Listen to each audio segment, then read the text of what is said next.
विकसित होने के लिए हम लोग को क्या क्या होना चाहिए, क्या क्या आवश्यकता है। और आज की सरकार, हम पार्टी का बात नहीं करता है, सरकार की बात करता है, और वर्तमान जो सरकार है उसी सरकार की बात करते हैं।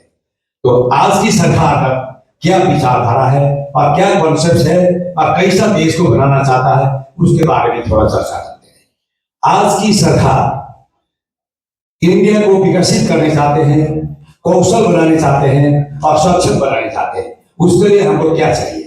उसके लिए हम लोग सबको एक घर में एक स्किल होना पड़ेगा, तभी जाके कुछ संभव हो सकता है और विश्व को हम कॉम्पीट कर सकते हैं और विश्व को हम चैलेंज कर सकते हैं कि आज हमारा देश सक्षम है। उसको करने के लिए सबसे पहले हम लोग को क्या चाहिए? स्किल होना है। जब हम लोग ने 2006 में कंसेप्ट किया था, उसका फाउंडर मैंने लिया था कि सारा भारत सरकार के ब्यूरोक्रेट्स को जमा करके, इंक्लूडिंग गवर्नमेंट के कैबिनेट सेक्रेटरी, उस टाइम में हम लोग ने एक कंसेप्ट मैंने लिया था, देखिए इंडिया में सबको नौकरी देना संभव नहीं है, सबको सक्षम बनाना है। सक्षम बनाने के लिए हम लोग को क्या करना चाहिए? स्किल देश में लाना चाहिए।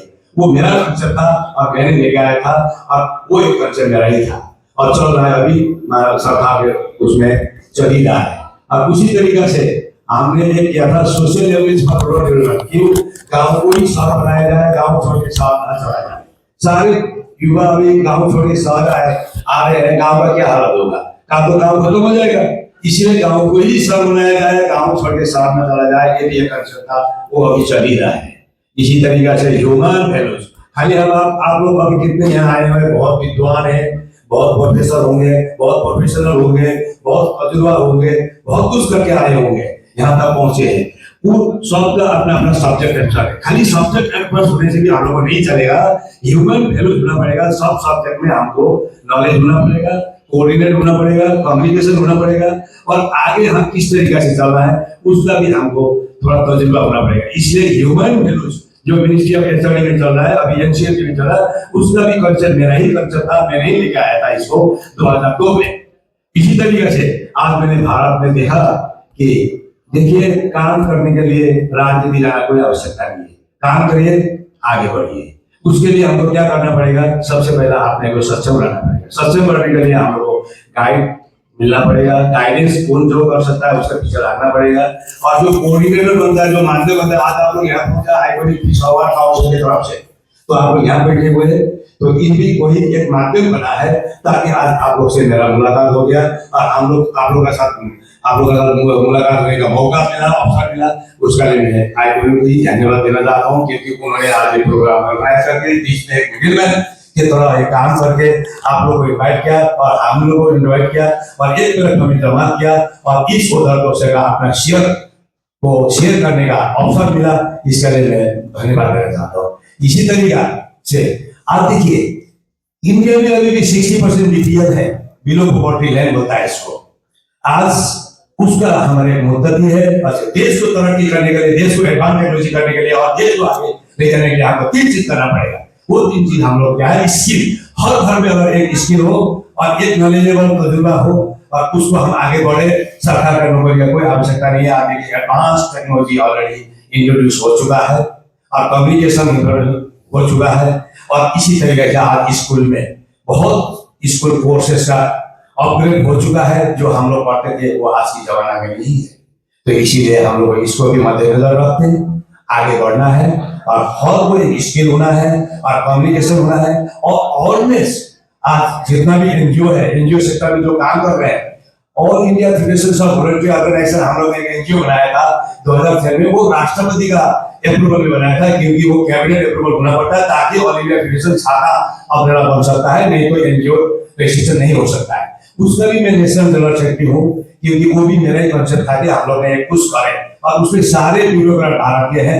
आज जो रिटायर हो गया, कुर्सी रिटायर नहीं होता है, चेयर रिटायर नहीं होता, वो अभी भी है, कैबिनेट सचिव उसका मेंबर सेक्रेटरी है। और प्रेसिडेंट डॉक्टर सूरज भान जी है, वो गवर्नमेंट ऑफ इंडिया में कमिश्नर ऑफ इंडिया थे, तो वो अभी रिटायर हो गया। लेकिन 2 साल जो बैठेगा वही उसका चेयरमैन बनेगा, प्रेसिडेंट में। उसमें मैं अभी भी नेशनल जनरल सेक्रेटरी हूँ, उसमें भी हम लोग देख रहे हैं इस तरीके से कुछ एनजीओ। इसका मकसद क्या था कि technical know how, technically feasibility, viability, sustainability, technical know how के साथ साथ हम लोग फाइनेंशियल पैटर्न क्या होगा, और ये फंडिंग कहाँ से आएगा, किस तरह से एनजीओ आगे बढ़ेंगे और किस तरह से एनजीओ आगे काम कर सकेंगे और किस तरीके से एनजीओ देश को तरक्की में गवर्नमेंट सरकार के साथ योगदान दे पाएंगे और कैसा hand to hand working hand बन के GO means government organization, NGO means non government organization, दोनों ऑर्गेनाइजेशन को साथ में रह के कैसे आगे बढ़ाया जा सकता है, देश को कैसा तरक्की में ले जा सकता है और कैसे देश को आगे तरक्की में लाकर सब डेवलपमेंट विकास और देश में अर्थ डेवलप जीडीपी होता है, उसको अर्थ होता है हम लोग हिंदी में, उसको कैसे हम आगे बढ़ा सकता है, इसका सबसे बड़ा एक इशू सा मुद्दा बना हुआ है इसके लिए। और चुनौती भी है, मुद्दा भी है और इसके साथ साथ सामना भी करना पड़ेगा और आगे काम भी करना पड़ेगा, इसको मद्देनजर रख के हम लोग को देखना है। इसीलिए हम लोग देखे और आज अगर एक पार्टी में मैं चले जाता तो आज मैं राज्यसभा मंत्री बन रहा, उससे मेरा मंत्री से मैं सेटिस्फाइड नहीं हो सकता हूँ, क्योंकि मैं आज बहुत क्षेत्र में काम कर रहा हूँ, वो क्षेत्र को देखते हुए और सारे जनता के साथ मैं रहता हूँ और सारी जनता का गाँव चला जाता हूँ, उसको जितना मेरा पास में मैं अपना आपको खूबसूरत सौभाग्यवादी सारी समझता हूँ। राजनीति में जाके नहीं हो सकता है, राजनीति एक ऐसा प्लेटफॉर्म है, शासन है, प्रशासन के ऊपर शासन करना है और जो हम लोग काम कर रहे हैं बीच में और हम लोगों में जो टेक्निकल नो हाउ हम लोग फिर इम्प्लीमेंटेशन के लिए और आगे देश का यूथ को जोड़ने के लिए और साथ साथ जितना एक्सपीरियंस आप लोग एक्सपर्टाइज कितने होंगे, में कितना आप लोग एक्सपर्टाइज होंगे, यहाँ अपना अचीवमेंट अवार्ड लेने आए होंगे, उसके लिए भी आप लोगों को एक गाइडेंस की आवश्यकता है, कोऑर्डिनेटर का आवश्यकता है, इसकी आवश्यकता है। वो एक आइकॉनिक पीस अवार्ड नाम से किया है और आज नीति आयोग से भारत सरकार से पत्र मेरे पास स्वीकार हो चुका है।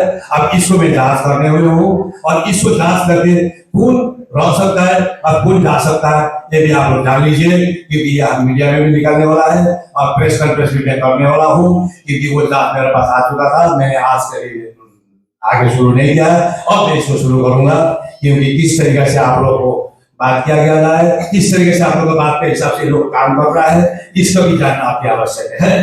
क्योंकि मैं देखिए मैं किसी का यहाँ आया बोल दिया, मैं किसी का मेरा सागा नहीं होता है, मेरा लिए काम सागा है, मेरा लिए आप लोग सागा है, मेरा लिए एक्सपर्टाइज सागा है, मेरा लिए स्किल सागा है, मेरा लिए आप लोग जो यूथ जनरेशन आगे अपनी कर रहे हैं वो सागा है और देश का जीडीपी सागा है, देश का विकास मेरा लिए सागा है, मेरा लिए कोई सागा नहीं है, मेरा लिए कोई अपना नहीं है। ये मैं समझता हूँ, ये मेरा प्रिंसिपल है, ये मेरा सिद्धांत है, उसी हिसाब से मैं पॉलिसी बना के आता हूँ। इसलिए मैं देख रहा हूँ आज के इसके बाद में अभी इसको मैं चुनौती भी करूंगा और कहाँ कौन ऑर्गेनाइजेशन क्या क्या कर रहे हैं उनका हिसाब रेखा जोखा पक्का लूंगा और इसके बाद कुछ होने वाला है, नहीं तो बम फटूंगा, नहीं तो कुछ करेगा।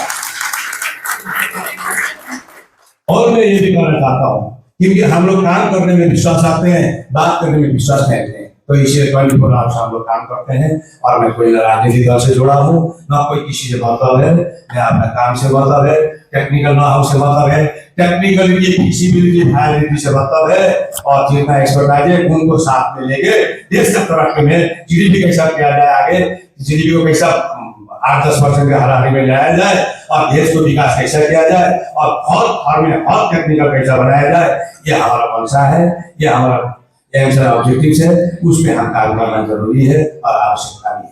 इसलिए मैं आप लोगों सबको एक आइकॉनिक काउंसिल ने आज यहाँ दिखाया, आप लोगों को मैं बताना चाहता हूँ, आप लोग आइए हमारे ऑफिस पे, सीधा कर आप लोग लेखा जोखा दीजिए और उसके बाद में आगे हम विचार करेंगे और पार्टी को मैं चिट्ठी लिखना बाकी है वो तो लिखूंगा और मैं जब समय आएगा फॉर्म फाड़ूंगा और छोड़ूंगा किसी को भी नहीं, क्योंकि मैं आज तक मेरे पिताजी को नहीं छोड़ा, मेरे भाई को नहीं छोड़ा, बेटी को नहीं छोड़ा, बेटा को नहीं छोड़ा, बीवी को नहीं छोड़ा और मैं छोड़ू किसका लिए, क्योंकि मैं आया हूँ देश के लिए, मैं आया हूँ टेक्निकल के लिए, मैं आया हूँ सबके लिए।